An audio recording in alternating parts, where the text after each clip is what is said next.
Dünən axşam saatlarında bir məlumat paylaşmışdım və dedim ki, Yasamal ərazisində, qara çarşafda bir qadın var ki, qapıları yoxlayır, binalarda gəzir və oğurluq eləyir və 50 min manatın qızıl pul və s.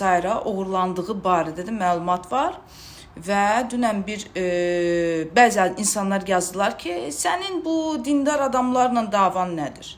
Mən bir daha demək istəyirəm ki, məsələ dindar adamlardan getmir, qara çadıra, qara çarşaf altında oğurluq edənlərdən gedir. Əgər siz dini müdafiə edirsinizsə, ilk növbədə elə özünüz bu insanların üzə çıxmağına kömək etməlisiniz. Çox sağ olsun Daxili İşlər Nazirliyi artıq videoları paylaşdı və həmin qadının saxlanılması barədə də geniş məlumat verib. Bu videoya isə diqqətlə baxın, çünki burada bu adamın necə dəst-dəst paltar dəyişdiyini və o oğurluğu necə hazırladığı, etdiyi barədə geniş məlumatı görəcəksiniz və bir daha xahiş edirəm ki, yaşadığınız binalarda, həyətlərdə ayıq-sayıq davranın.